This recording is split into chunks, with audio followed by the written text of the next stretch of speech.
Well, as the panel gets seated, I'd just like to welcome everyone. We're going to start off with a overview of continuous auditing, continuous external auditing, and I'm just going to make a few brief remarks to start off about some of the history behind our efforts to promote continuous external auditing, and each of the panelists is going to provide their perspectives on various aspects of that. We want the session to be interactive, so whenever you have a question of anyone, just leap right in. And we have, we've got estimated times for each segment, but we're not going to stick to that, except we try to stick to the overall time, because as Nicholas said, otherwise we're doomed. And so I'd like to start off with some brief historic remarks. I have a long history with this. Here's the red book that's referred to sometimes, and we developed that back in the late 1990s, the last century, and we had an illustrious group on that AICPA-CICA joint study. I'm the director of auditing standards at CICA. I wasn't director then, but back then we decided in that time frame that there was a real need to get away from the traditional annual audit. Said it was. There was academics were saying that traditional audit is dead. It just doesn't make sense. You're not getting timely information. There's some confirmation coming out of it, but it's not used it's not providing any information that's important for decision making. So, led by Nicholas, had done a lot of work on this, and so we got a group together, academics and people from practice and standard setting, and said let's put together a book that's going to provide some thoughts behind how we can move to continuous external audit. And so at that time there was support for going in that direction. So what happened? In my view, we haven't achieved any of our hopes, and not any is a strong word, we just haven't achieved hardly any of our hopes and desires that would underlie this book in the external audit field. Internal auditing, Nicholas, Don Warren, they said, this was external audit, and they told us at the time it's going to be internal audit, where this is going to, continuous auditing is going to take off, and they were right. So we haven't made a lot of strides in external. But we'd hoped so, but what happened? Well, what happened was Enron. Enron happened, and I went around with the chair of our Assurance Services Development Board when that happened. We went to the big firms, the head guys at all the big firms in Canada, said, are you going to continue to support moving towards new types of services, things like continuous auditing? And they said no. They said, after Enron, we're going back to our traditional knitting, and we've got so much work, and any new service has to be driven by law or regulation. We're not going to try to create anything new. It has to be driven by law or regulation. And they cited SOX. SOX, they had more work then than they knew what to do with in terms of internal control. In Canada, we have tons of SEC registrants, so it wasn't only in the U.S., but in Canada, there is a lot of work on not the traditional audit and in the internal control. So there was no desire at all to move towards new services or to move towards continuous auditing, at least in Canada. And they said, come back in a few years. Well, a few years has passed. So what's the atmosphere now? Well, the traditional audit is under siege. European regulators, the UK regulators, and the US, they're disappointed with the traditional audit. They're saying banks collapsed in Europe, and not collapsed, but some of them collapsed, but there's certainly a banking crisis. And they're saying, where was the auditor watchdog? Why weren't they barking loudly and barking a lot sooner? And that's that whole timing aspect comes in. People want more timely involvement with the auditor and timely involvement on important issues related to decision making. So again, I think there's a shift towards more acceptance of potential continuous auditing. There are some barriers, and I won't go over all of them, but a lot of them, if you look at the book, we talk in here about dangers of independence with continuous auditing, external auditors getting more intimately involved with the data and how it's produced and audited, and certainly a lot of probably reliance on internal audit. But outside of Canada and the US, for example, there's no acceptance of internal audit involvement at all in the external audit. They think that is just an anathema. Internal auditors, in their view, don't have any independence, and that's just one of the barriers. There's a whole bunch more. But on the other hand, on the hopeful side, I think the report of the ASAC a couple of years ago, that white paper on the climate that's underlying auditing and how it's evolving, there's a lot of positive things in there that we can gravitate onto, and I think the panelists are going to cover some of that. So the first speaker, that's Paul. He's going to be talking about development of a white paper, and it's going to be going to move from the red book. There's going to be a white paper, and they're going to combine the two into a pink book. That's what Nicholas tells me. So, Paul, if you want to spend a few minutes talking about that.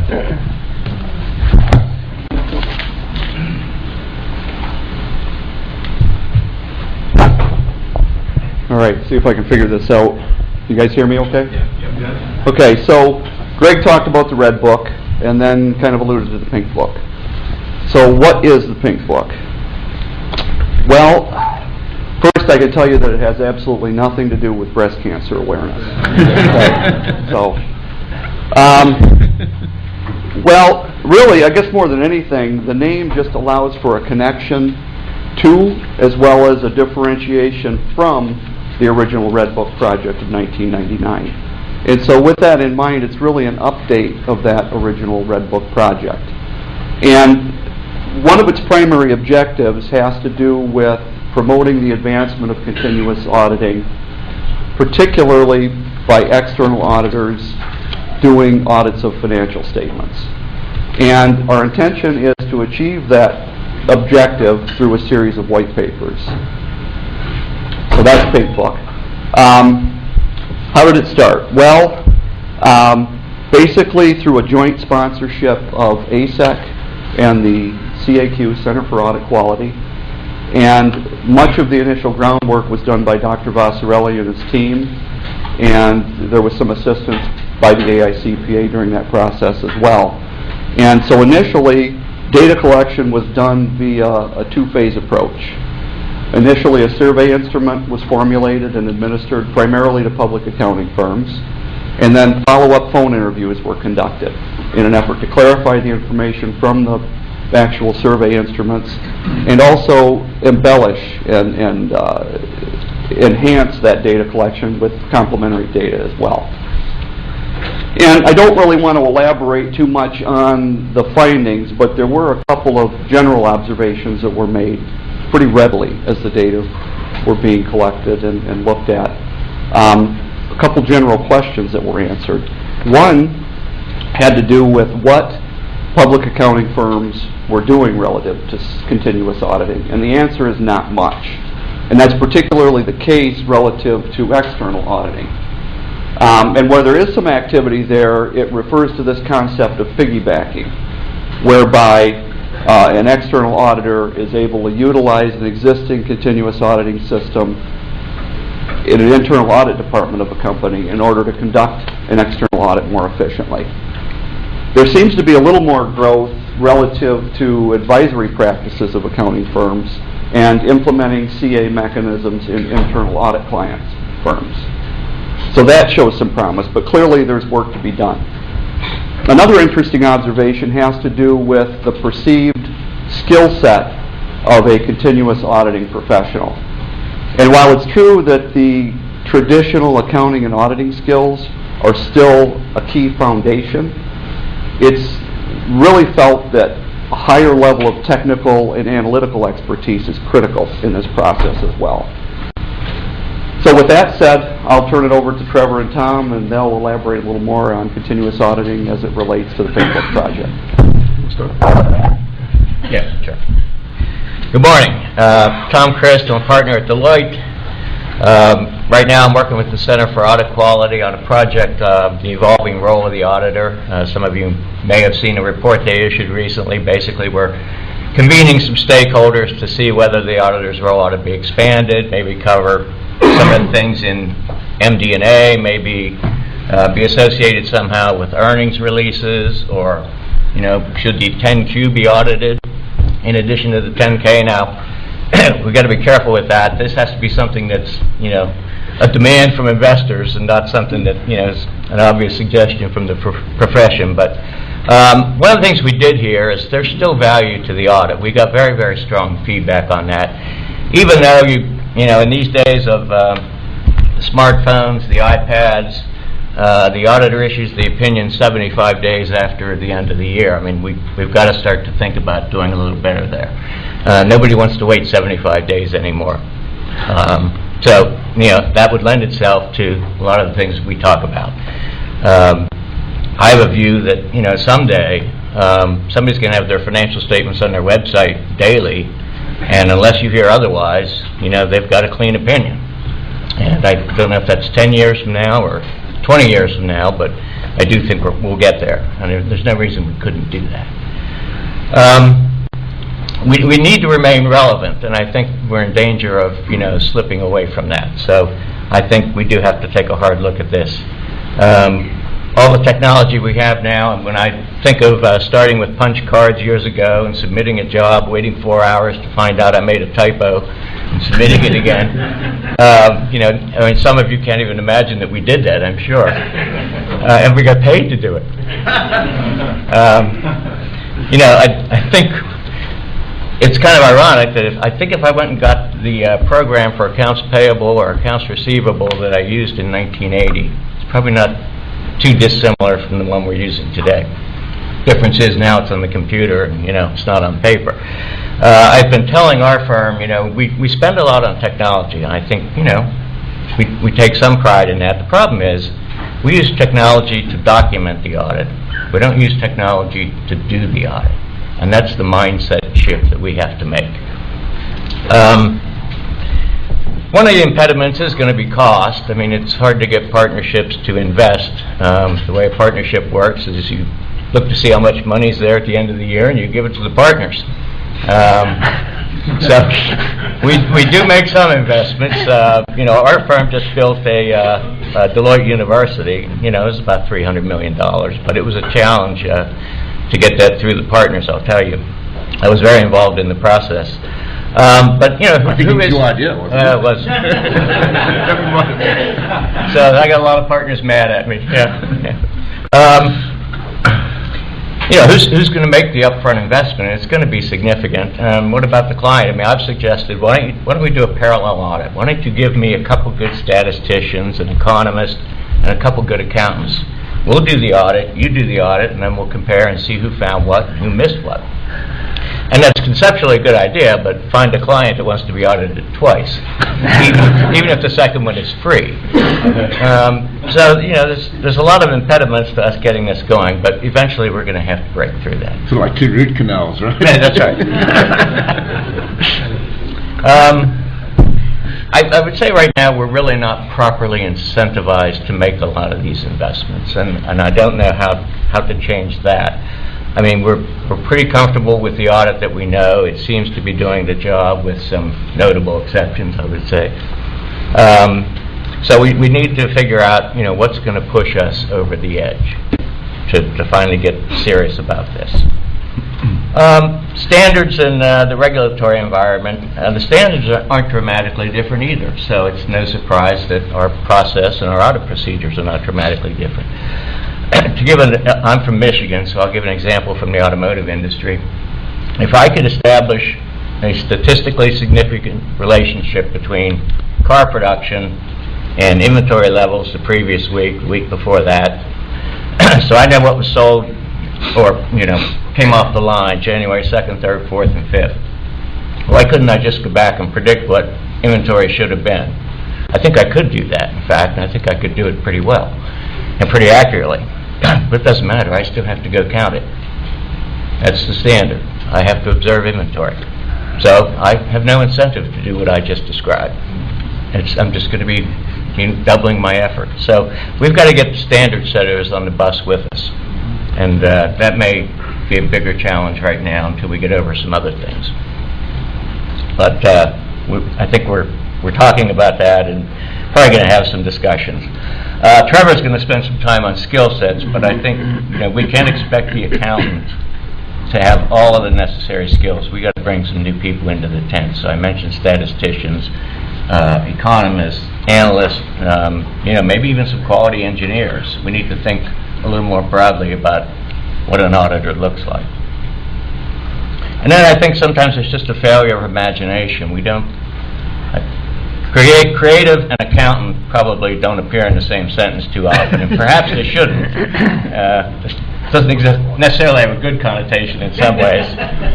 But I really think, and Trevor's mentioned this and we've talked about it, what if we didn't have an audit and we had to invent it today? I hope it wouldn't look like it does now, but, who knows?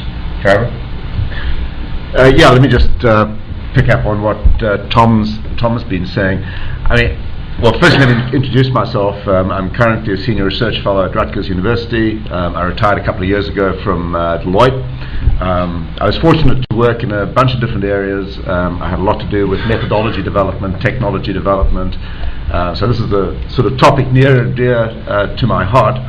And it's really nice being associated with Miklos and the team at Rutgers, because we've got lots of smart people who are focused on the kinds of stuff that I personally find professionally very interesting, professionally very, very motivating. So Miklos, thank you for the opportunity to work with you and your great team. I think that one of the things that I'd like to see us do is kind of broaden out beyond continuous auditing. I know that that's the topic for our symposium, but there are a lot of things that I think are also very, very important. I mean, if you look at, Tom was alluding to the way that technology has moved along, it is now so totally different from the way it was certainly when I started doing audits, and yet, as Tom said, the way that we do audits has just not changed all that much. I was telling the group yesterday, I sort of feel like I've gone full circle. When I first joined the profession, that was the time when time sharing was the new hot thing. This was before the invention of microcomputers. So time sharing was there, and basically you keyed into these very, very slow terminals, but all the computing was done out in cyberspace somewhere. So now we've been through several generations, and now that I'm retired, we're back to cloud computing. So it's like it's like we've gone through this total cycle and kind of back to where we started. But if you think of the way that the various enabling technologies have changed, I mean, the computer power is obvious. I mean, just the ability to have incredible computing power right on your laptop or your iPad or whatever. You think of the advances that have taken place in mathematics and the mathematical algorithms that are out there these days. I mean, if you think of what goes into something like, what's the new thing in this new iPhone?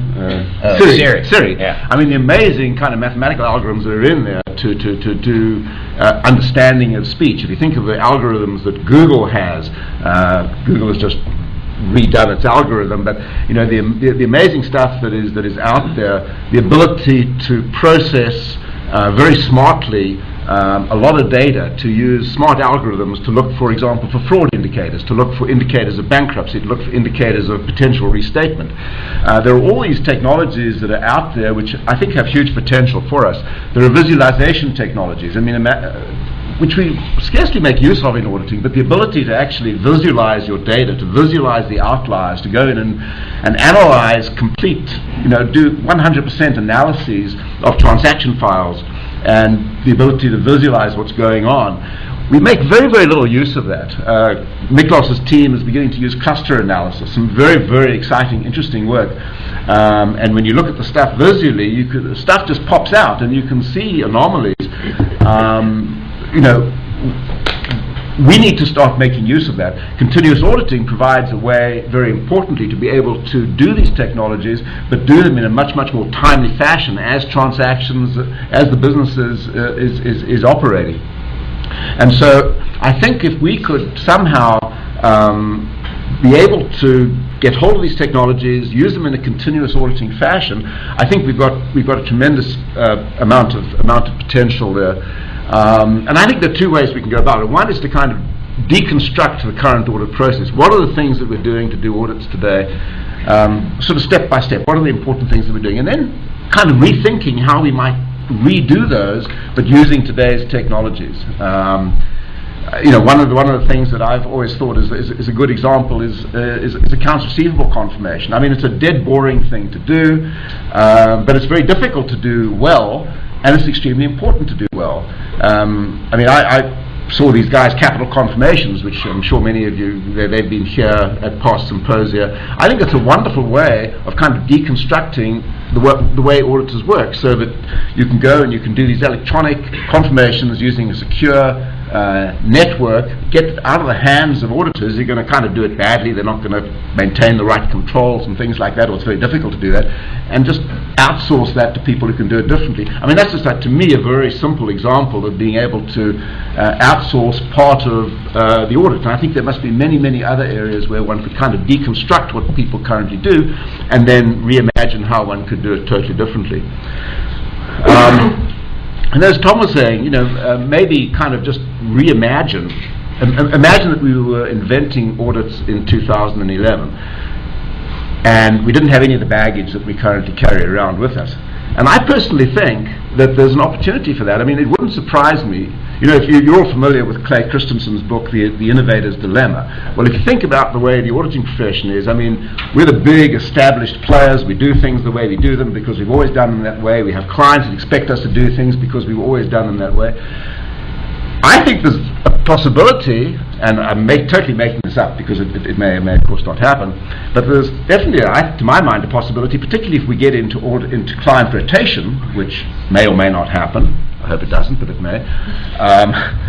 You know, for some group of people to come around and say, well, you know what, we're going to just do audits differently. We're going to invent a new firm, and all we're going to do is audits, and we're going to be absolutely world-class in this, and we're going to throw away all the old stuff that people have been doing. We're going to comply with standards because we have to, but we're just going to reimagine how we might do the audit. I mean, I'm making this up totally, but I could imagine that kind of business starting up and actually taking quite a significant chunk of the audit business away from the existing players. I mean, that's certainly, to me, a plausible scenario. But the point of it more is that I think there's an opportunity for really kind of reimagining how we would do things if we were inventing audits for the first time in 2011. And I think the opportunities are, well, you know, firstly, I think one could be a lot more effective. You know, Greg mentioned, so where were the auditors? Why the hell didn't you pick this stuff up? I think we could do much higher quality, more effective audits. I think there is an efficiency play, although I don't think that is quite so important. I mean, people always say, well, people want to be more efficient. I think in the external audit business today, there's much more focus on quality and effectiveness rather than shaving a few bucks off the cost of the audit. Mainly because the cost of doing a bad audit is hugely in excess of any inefficiencies that you might have through not doing it quite as optimally as you might. So I think there's a huge effectiveness and a quality play, and there's some efficiency gains potentially, particularly if you think of continuous auditing, the ability to perhaps smooth your staffing levels out over the year, just do work differently, do it in a different kind of order, outsource parts of what it doesn't make a lot of sense for a dedicated team to do. And then I think the other opportunity is the increase in relevance. Again, going back to what Greg was saying, and Tom as well, you know, the timeliness and the relevance and the ability to get audit reports out on a much, much more timely basis, to be able to be on top of matters as they're developing, I think is a huge potential opportunity for the firm to increase timeliness, increase relevance. So I think those are the opportunities. I mean, there are also obstacles. Where shall I start? I mean, one of which a couple of people have spoken about is the audit framework. Right now, if you go talk to external auditors, they'll say, well, yeah, it sounds like pretty cool stuff, but so I'm going to go do all this continuous auditing stuff, but now that's kind of on top of what I have to already do. And as Tom said, you know, people don't want to be parallel audited, and you know, your example I think is a great one. So you know, I do all the stuff to audit inventory, but now I've still got to go and do inventory the old-fashioned way to comply with standards. So I think there's an audit framework there that where we need work, and you know, I think the AICPA, the PCAOB, the IAASB, I think they all have a role to play in saying, well, so where does continuous auditing and where do all these techniques fit into the formation of the auditor's opinion? How do you fit this into the assurance model so that you're doing this and therefore you don't also have to double up and do all this other stuff which is now somewhat irrelevant, and you do them just because the standards say you must? So I think there's definitely a situation there where the standard setters and people who really think about the theory of auditing could have a big role to play to say, how does all this fit into the formation of audit assurance? The regulatory environment is absolutely not conducive to experimentation. I mean, one of the things you end up with is you go and you talk to some auditors in the field and you say, well, wouldn't you like to do your audit this different way? And the reaction is, well, hell no, because I'm going to have, you know, my national office is going to be all over me, the regulators are going to be all over me, why haven't I complied with our national policies? And it's just not a very conducive environment to thinking out of the box and thinking about how to do things in a different way. So I don't know how we fix that. Well, you're not a regulator, you're a CICA guy. But I think there's an opportunity for the regulators to play in this space as well. And then, you know, there's just the old obstacle of inertia. I mean, the firms speaking from my experience at Deloitte, and I'm sure the others would say the same, is that you have a huge firm. It is very, very difficult to move a big organization. If you want to modify your audit approach, even a relatively small modification requires a huge investment in training, in change management.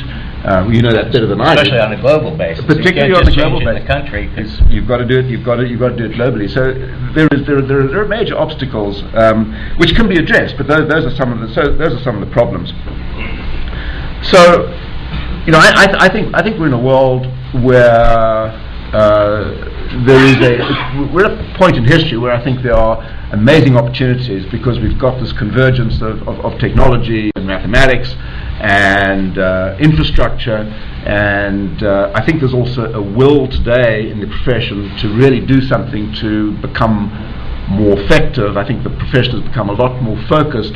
Perhaps I would say after a hiatus of about sort of 20 years, I would say going back to the mid-80s, there was kind of a drop-off in, so how do we do audits better? It became like I don't want to say this really, but like sort of, not a cash cow, but almost, the really interesting stuff, all the additional assurance services and stuff like that. And a lot of the interest that there was in, just look at the publications, look at the scholarly journals and look at the what gets published these days. A lot of the interest that there was, say 25 years ago, in so how do we do audits better? How do we use modern technologies? How do we use statistical methods and things like that? Kind of just fell off the cliff.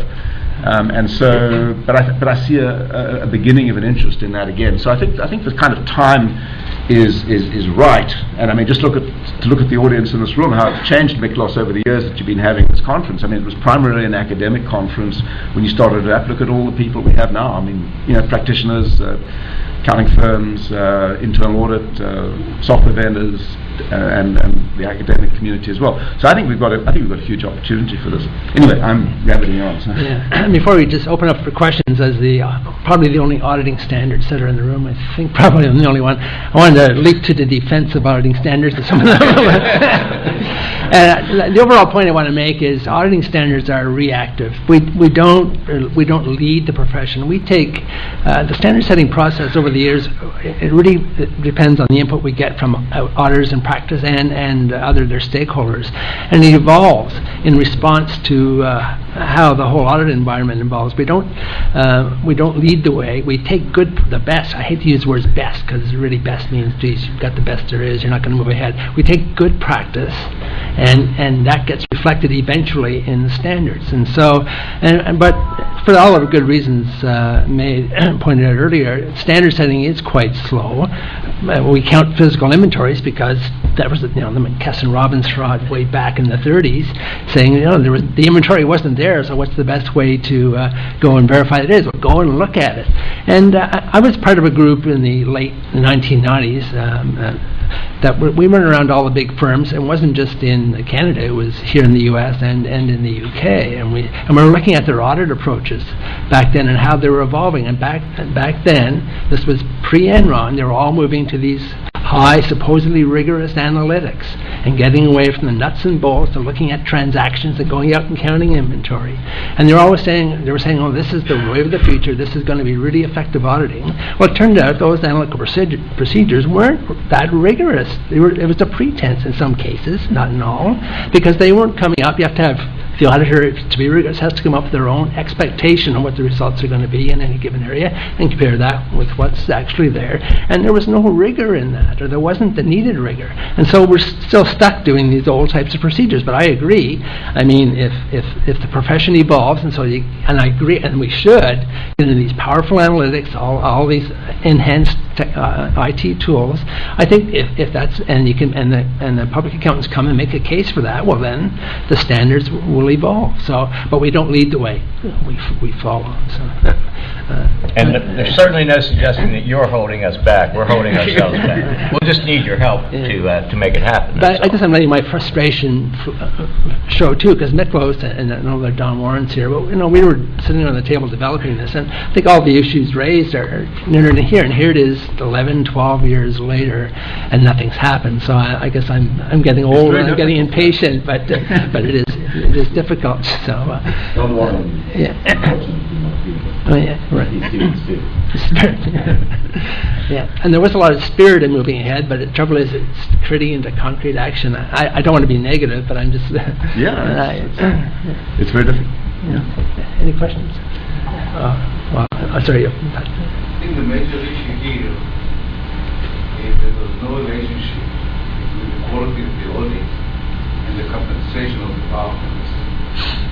And I think we should focus on how to make that,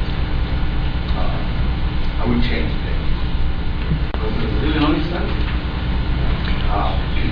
And also relates to the whole real structure of the audit market, where the client hires the auditors. So there's a lot of literature about the auditor independence, but by definition, auditors are not independent. So that's a huge changes we need to do. Change the whole structure of the profession, find other ways where auditors are not being hired client. And then they can compete on the basis of the quality of the audit. Right now, the way things are, part of the public officials and team and everybody else, I don't really see how that will change. But maybe at a macro level, it might not appear that individual partners' compensation is impacted by quality, but I can tell you that, we've got partners who don't make the same compensation they used to make. And it's related to quality issues, from practice, office review, peer review, regulator review. So we've made some progress, maybe, not as much as we could, but I think we are pretty focused on that. And in terms of who pays us, I would agree with you. I mean, it's almost impossible to not have a bias when the client is paying you. And I think there was an attempt to fix that in Sarbanes-Oxley by having the audit committee hire us, but the audit committee turned around and said, go work with the controller, and we'll approve everything they do. I think we should have a tighter line to the audit committee, who's there on behalf of the investors. Yeah, but if you want pure independence, then you're probably into saying every audit has to be done by a government-appointed auditor. I don't think anybody, in particular in the U.S., that wouldn't want that.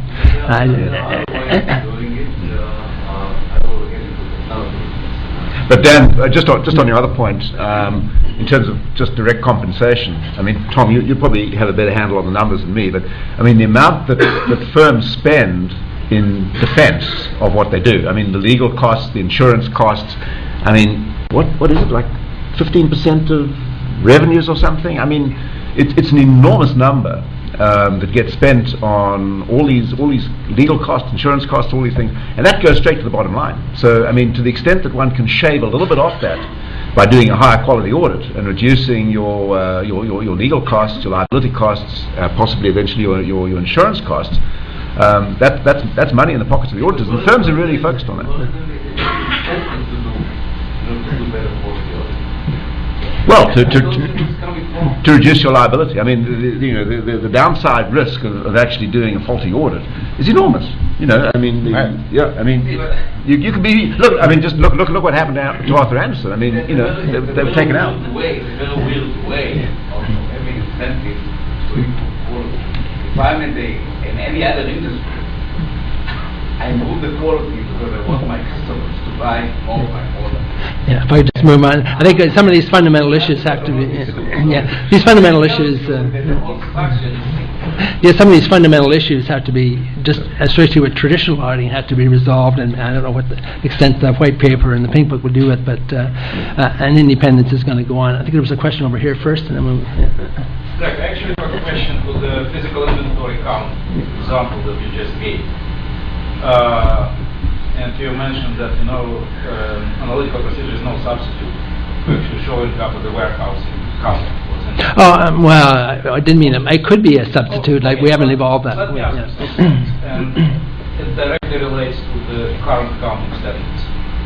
Imagine that you, as the auditor, have access to the ERP tables where the RFID tag reading stream is stored. So basically your warehouse that you are trying to audit is an automated warehouse So where is the products are RFID tagged. Do I still have to show up at the warehouse and counter? Well, I think you're making a sound argument that you might not have to. It depends on all the controls around that. I'm not making any Well, right now, under the standards, you would, yes. The standards only have a few. I'm talking here about we have adopted the international standards, and actually the standards only have a few specific mandated procedures like that. One of them is inventory counts, and again, it evolved because of past frauds. There's a big controversy, for example, and confirmations, and we talked about continuous confirmations and automated confirmations. Confirmations are still mandated, for example. But when we were debating that, updating that confirmation standard, there were some people in the room saying, why don't we mandate that confirmation should be banned, because so many of them come back that are not reliable. And so but there's very few specifics in standard that mandate a particular type. But we've moved, although some regulators has made the point we don't like us to move that way. We are moving towards a more principles-based approach to standards, where you assess the risks and develop an appropriate response. And I think as we move, an appropriate response to the inventory question could be, given a system that tracks everything about the inventory, including its physical existence and everything you really want to know, all the underlying assertions. You can get information based on IT and maybe visually related IT as well. Then why can't we move there? I'm not opposed to it, but it would take time. Yeah. Well, one other thing, I think it's incumbent upon the profession to come up with a better way to do it, and then say, okay, now, will you let me off the hook and longer require me to do this, because I can prove to you that, when these cars went out, say what you want about quality of Detroit automakers, but they had 4 tires on them, they had an engine, they had the windows, everything was on it, and I know that. So if it was on the car, it had to be there in December. So, I think we can start to work on those kinds of things. Right. Has anybody ever published an estimate of what it might cost a client to support continuous auditing for their external auditor? Have they picked an industry, a client size, and then a cost? Not to my knowledge. I think there's a lot of opportunity. I think there's opportunity for doing that. If you think about how external auditors would make use of continuous auditing, I think they would almost inevitably end up kind of piggybacking on whatever infrastructure the internal auditors have, because you can't go, it just wouldn't be cost effective to try to set up something from scratch. So then you get into all sorts of independence issues and things like that. But I think to the extent that the profession starts looking seriously at how they could implement continuous auditing, I think that would have to be where they'd have to start off. They'd have to say, well, what would be the cost to the client? What sort of infrastructure would you need to do that? What would you need to piggyback on what's been set up for continuous auditing and continuous monitoring within the company anyway? And then what additional things would you need in order to support the external audit to ensure the correct amount of independence and blah blah blah, all these various things. So I think that would be the way of doing it. I'm not aware of anything that's been done in that area. I'm not either, and I think maybe someday one of the firms will take a risk with the client and say, look, if we make this investment jointly up front, here's what we can do for you on the fee down the road. But the focus is on cost, which is unfortunate. It has to be the cost benefit. There has to be the benefit, and that's whenever we try to move into a new area of improvement, it's the benefit that's really hard to articulate, because people know the cost, they can calculate it, they can't calculate the benefit, and unfortunately the benefit could be quite substantial, but it's very hard to articulate. I think we have time for one more question. I'm sorry, I probably lost order, but we can talk offline after. On the benefit side, what you just mentioned, the benefit or the added value can also be defined for example, just an example, the franchisee setting, the franchisor is interested in some other audit assertions than the franchisee. The franchisor is looking for example, understatement of revenues, and the franchisee is, and they might understate. So the franchisor is interested in these understatements. And the auditor can a lot of methods are already there to address understatements. So that would be a very interesting from a commercial point of view, it's another broadening of the audit quality. So not only an overstatement of revenues, but also understatement. So you broaden your ways of methods for type of assertions, position it in a commercial setting, and also addressing more to ownership, long-term ownership. So a franchisor is somebody that's interested or everybody on the revenue, on the receiving end of royalties. They're interested in understatements. And then you can kind of broaden your quality. Yeah, I think. But I think what you're looking at, Philip, is what you're essentially saying is that if you look at it from a client's perspective, they might be interested in a different set of assertions, and in your example, they may be particularly interested in, say, the understatement of revenue. That's fine, but still, from an external audit point of view, you've got to do your external audit to comply with auditing standards, and so it has to be done. You have to look at revenue overstatement as being a risk factor, irrespective of what the client wants. So you are kind of in today's world, and maybe that's part of the discussion. One is one is kind of locked into what the auditing standards currently want. But as an additional kind of service, or doing things in addition that the client may want, I agree. No. It's a different client, and it's a franchisor. Right. What actually happening now in the Netherlands, they are giving a course that the Dutch tax office is relying on, if the franchisor does a very good job in being in control of his franchisees, and the Dutch tax office relies on it, since it's a kind of the ownership thing is well addressed.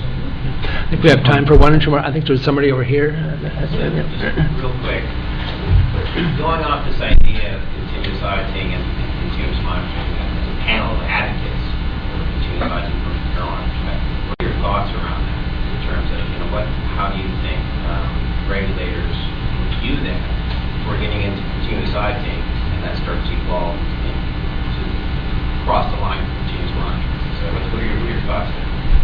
My quick take on it is that looking at it from an external audit point of view, continuous monitoring I would see as being part of internal control.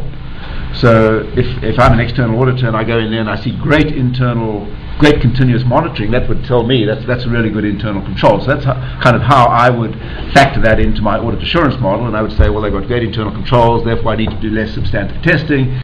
That may be done via continuous techniques or whatever. But I think that's the model of how one would look at it. My take on it. Yeah, I think for us to get this to succeed, it's got to be, as Trevor said earlier, it's got to be a quality play. This has to be totally about audit quality and nothing else if we're going to make it happen. So in that model, the continuous auditing engine would sit fully in the client environment.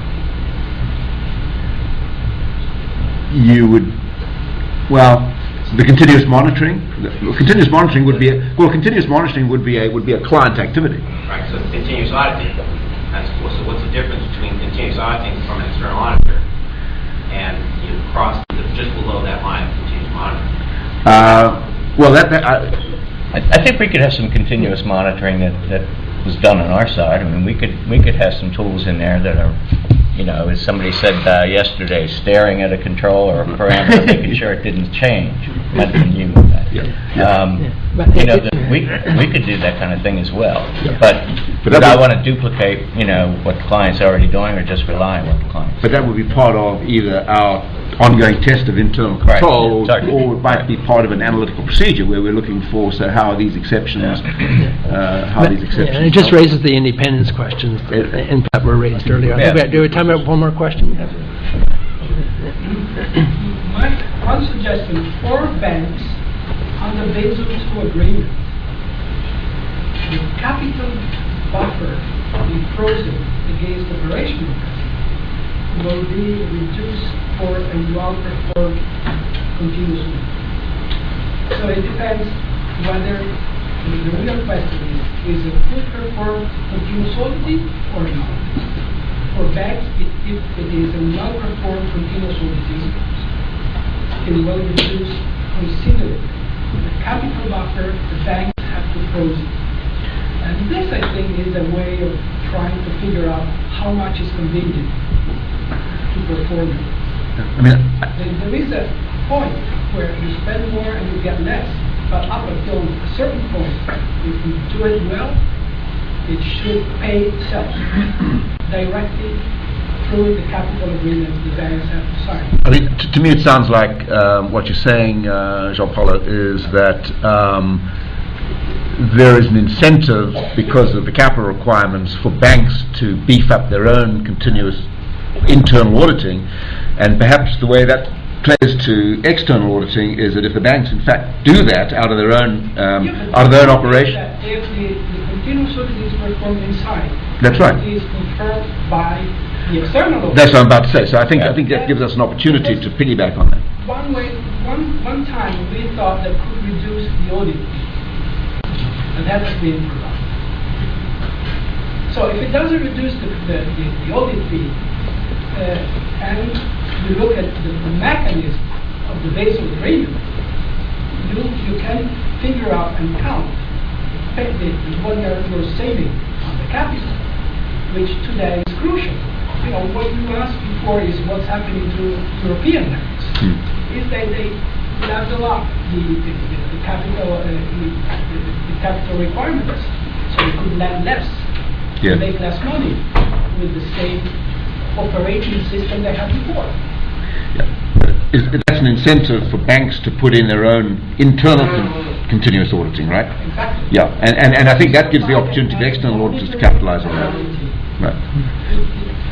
Yeah. It is specified in the Basel agreement. If you go into the Basel II agreement, you'll find it. Well, I'd like to thank everyone, and we can certainly take more questions offline. We hope for a good interactive discussion, and we've had that, and my hopes for continuous auditing have been somewhat restored. But